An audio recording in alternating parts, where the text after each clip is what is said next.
Obrigado, presidente. Só concluir meu discurso do pequeno expediente, até porque é de extrema importância para mim, acredito também que para a classe política, pois venham tratar sobre a fraude à cota de gênero. Meu julgamento já está previsto novamente aí para terça-feira, então aproveito hoje para fazer uso da tribuna, tratar sobre o tema. E venho retornar sobre o assunto que eu estava falando, sobre a judicialização da política. É o que vem acontecendo muito sobre essa questão da fraude à cota de gênero.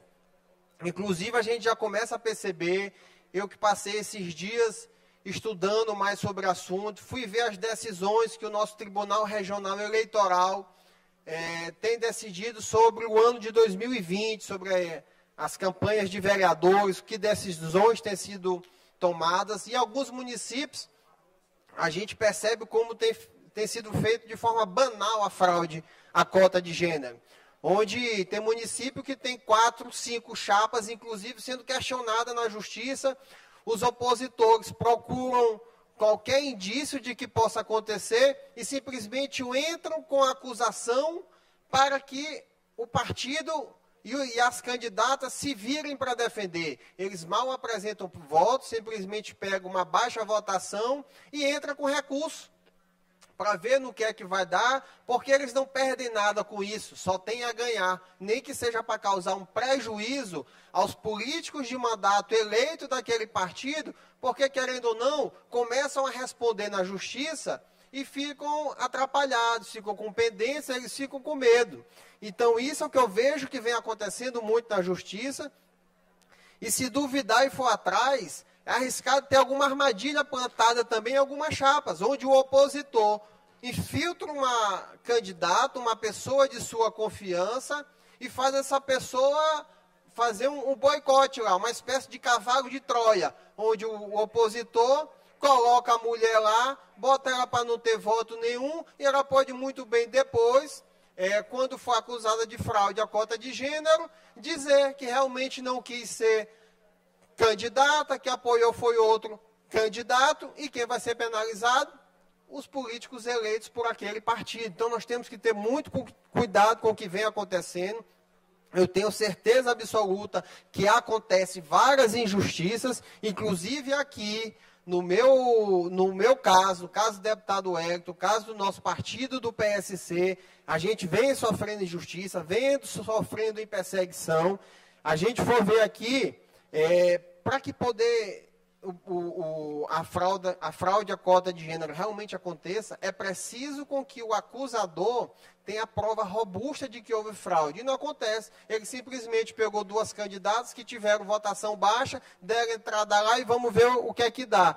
E, na verdade, o que parece ser um conluio, é o conluio, na verdade, da parte acusadora. Onde a gente for ver, tem um secretário de Estado, que é do partido do governador, tem o marido de uma senadora da República, que também é parceira do governador do Estado, inclusive tendo 2 irmãos seus, membros do governo do Estado. Ela também apoia um adversário político meu e do deputado Hélito, que o deputado Hélito também é pré-candidato a prefeito de São Luís. Meu irmão pré-candidato também à reeleição. E ela apoia o candidato adversário, que inclusive é o candidato do governador.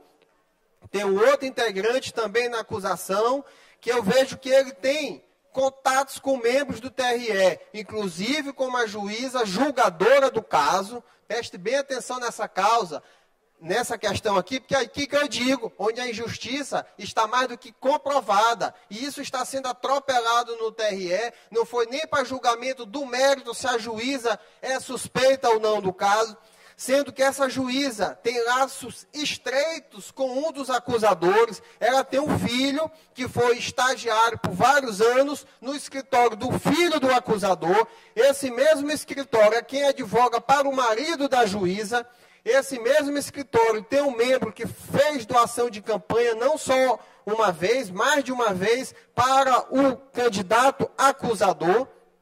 Esse mesmo escritório, um dos sócios tem a esposa que ocupa um cargo de extrema confiança da juíza. Como é que uma julgadora dessa vai participar, vai dizer que é imparcial num processo desse? Não tem como. Eu aproveito aqui aos membros da imprensa que estão aí presentes, alguns que passaram várias vezes só acusando o partido de PSC de estar protelando, que nunca teve isso. A gente só busca se defender e eu não vi ainda ninguém falar. Então eu peço que agora, isonomia da mídia também, para que fale desse caso, dessa julgadora que tem esses laços com o César Pires, que ela está lá. Inclusive já votou pela cassação da chapa. Nosso processo que tem o relator a favor da chapa, mostrando que não houve fraude.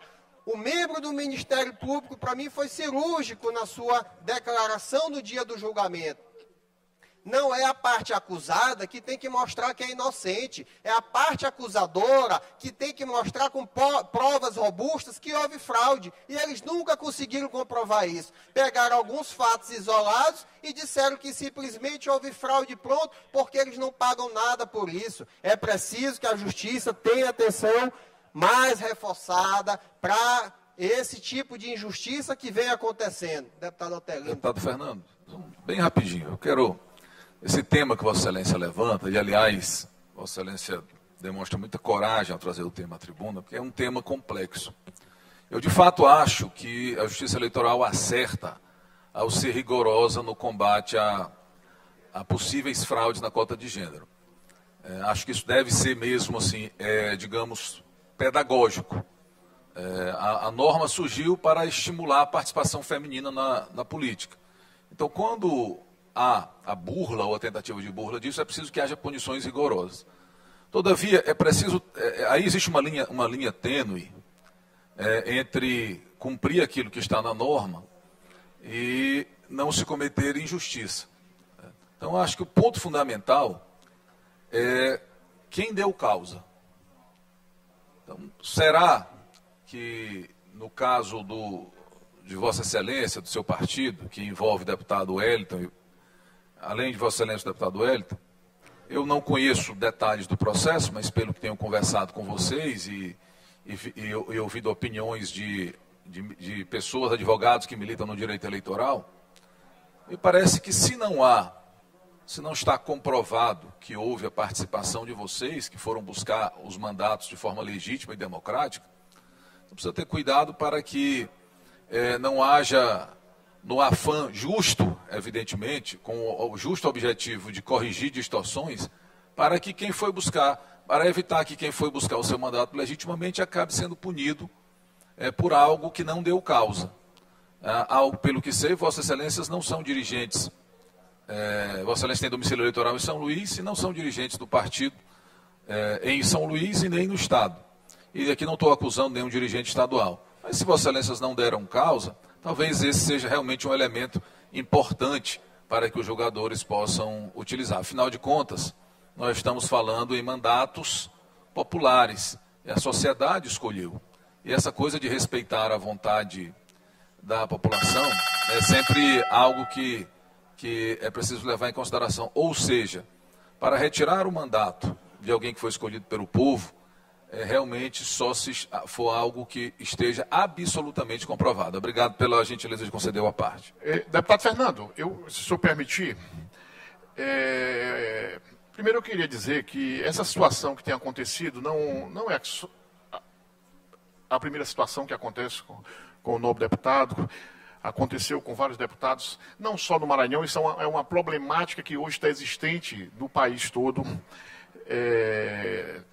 Também eu não sou, digamos, conhecedor em relação à questão da profundidade do processo que está ocorrendo na Justiça Eleitoral. Sei da sua seriedade, sei sempre do seu trabalho, não de hoje, né? Antes mesmo de ser deputado, da sua postura como pessoa, como cidadão, como defensor, inclusive, das causas das mulheres. Eu nem tenho como colocar qualquer dúvida em relação a isso. O que eu queria falar era em relação à pessoa da doutora Rosângela Prazeres. Assim, eu tenho conhecimento da história da doutora Rosângela. É uma mulher muito séria, uma mulher que sempre se notabilizou, inclusive dentro do próprio Poder Judiciário, com muita seriedade. Ela, inclusive, já foi homenageada aqui, inclusive com a medalha Manuel Beckmann, que foi aprovada pelo Poder Legislativo aqui desta casa, exatamente por todo o trabalho, por toda a postura que ela sempre desempenhou e por onde ela passou, inclusive como magistrada, né? Então, assim, eu sei que essa questão que está se discutindo hoje no país em relação a essa questão da cota feminina, que é importante a participação das mulheres, é importante garantir a participação das mulheres mais ativamente, inclusive dentro das vagas.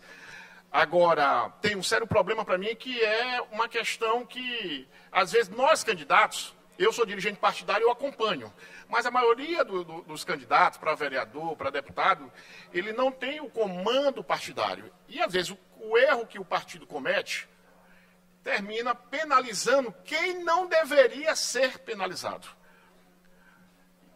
Isso, inclusive, eu me coloco como, digamos assim, se houver qualquer situação que está se discutindo a respeito de Vossa Excelência, para mim, eu, inclusive, responsabilizo, na verdade, o partido. Porque, como eu disse, sei da sua postura, sei da sua história como defensor. Mas eu queria fazer esse adentro em relação também à doutora Rosângela. Por tudo aquilo que ela construiu como magistrada, como cidadã aqui da nossa cidade, por onde ela passou como magistrada nos fóruns, nos municípios, sempre foi marcada exatamente pelo respeito e pela forma dela, do trato e das decisões dela. Então, eu espero exatamente que, no seu caso, também possa, digamos assim, ser feito justiça. Mas eu quero, mais uma vez, salientar que conheço a história dela e sei da seriedade da doutora Rosângela por onde ela passou. Obrigado, deputada.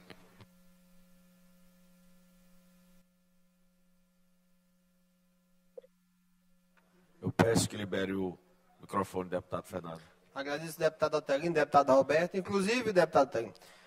Eu, estudando os casos de 2020 do TRE do nosso Estado, realmente o TRE do nosso Estado foi sempre a favor do sufrágio. Ele sempre levou em questão o indúbio sufrágio por réu. Ele sempre foi a favor de, quando não houve realmente provas robustas, onde a candidata se registrou, não teve nenhum voto e tinha um pai registrado na chapa, inclusive a candidata votou no pai, e quando as candidatas realmente afirmaram quanto era fraude, enquanto não se teve prova robusta, o TRE, nos casos de 2020, foram todos a favor pela improcedência das ações, foi sempre a favor do sufrágio, a favor do voto do povo e nunca contra. O que me surpreende foi justamente no meu caso, no caso do meu partido, o TRE tem um entendimento diferente.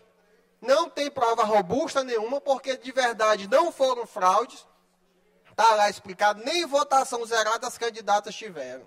Nem votação zerada, não tiveram parentesco com nenhum candidato. E a gente está pagando por essa injustiça de ser penalizado. E eu quero dizer que a justiça tem que ter uma atenção especial para isso, como o TRE teve nos casos passados, e diferente agora do nosso caso do PSC, está tendo um entendimento diferente. E pior ainda, como eu venho a reforçar, eu não tinha nem dito o nome da juíza, o deputado Roberto Costa, que falou da ligação que ela tem. Então, assim, o TRE, eu peço que reveja essa decisão, porque não é o que vinha acontecendo no TRE do nosso Estado, está acontecendo somente diferente agora, no nosso caso do PSC, e mais do que isso, nosso partido foi tão democrático na questão do incentivo às mulheres, que os principais candidatos que tiveram mais votos não fizeram uso do fundo eleitoral. Eu não fiz, deputado Wellington não fez, o primeiro suplente também não fez. Eu, inclusive, quando o partido veio conversar comigo sobre fundo eleitoral, eu disse que eu não queria, eu tinha condições de fazer minha campanha e pedi que o partido investisse o fundo, principalmente nas mulheres. E o partido fez. O partido deu muito mais dinheiro para as mulheres do que os homens. Em média, as mulheres receberam 10 mil reais, enquanto os homens receberam 5 mil reais. Eu não vi isso nos partidos que fazem parte do processo. Nenhum partido ajudou tanto proporcionalmente as mulheres quanto o PSC. Mas, infelizmente, o TRE, a maioria dos seus membros, não estão olhando para isso. Realmente eu quero saber porque eles estão olhando, porque não houve prova robusta, não foi demonstrada, e eu peço encarecidamente que eles tenham um novo olhar, e eu também na rede social nos próximos dias irei falar mais sobre o processo e venho aqui pedir encarecidamente mais uma vez também a ajuda da imprensa para que tenha uma isonomia e para que nos ajude a mostrar a verdade dos fatos desse processo. Muito obrigado. Deputado Fernando, deputado Wellington do curso. Fique à vontade. Consiga uma parte, por gentileza. Deputado Fernando, só para colaborar com o pronunciamento de Vossa Excelência, eu quero tocar em 2 pontos muito importantes. O primeiro deles é a responsabilidade. Nem eu, nem Vossa Excelência não temos responsabilidade na confecção de listas, na manutenção de listas, no convite de candidatas femininas. Tanto Vossa Excelência, que estava no PMN, no Mobiliza 33, e foi no último dia de filiação para o PSC, professor e deputado Wellington também da mesma forma. Eu fui no último dia de filiação para o PSC, acompanhando a candidatura majoritária do Laércio Bonfim, e eu não tive ingerência nenhuma na montagem de lista. E segundo, eu fui para o PSC por acreditar e ter absoluta certeza que era um partido sério, um partido correto, e um partido que não estaria fazendo nenhum tipo de ilicitude, candidaturas laranjas, como realmente não ocorreu. E prova disso que eu fui o primeiro político a se eleger, a ter todas as contas aprovadas sem nenhuma ressalva perante o TRE. Mas deixa aqui registrado que nós não tivemos responsabilidade, ingerência nenhuma, pela montagem de chapa. Não tínhamos benefício nenhum com relação a isso. Segundo, já foi demonstrado que o partido não cometeu nenhum tipo de erro, nenhum tipo de ilicitude, de ilegalidade e muito menos fraude. O relator do processo demonstra isso nos autos e no final da conclusão da relatoria. O próprio Ministério Público reconhece que não houve fraude, que não houve máfia, que não houve ilicitude, que não são candidaturas laranjas, e resta ao nosso pedido desta casa, os demais pares, a Procuradoria da Casa que possa acompanhar, a imprensa que possa acompanhar esse caso, e que nós não podemos admitir nenhum tipo de perseguição, seja ela política ou judiciária. Eu não quero crer que isso esteja acontecendo, e principalmente a injustiça.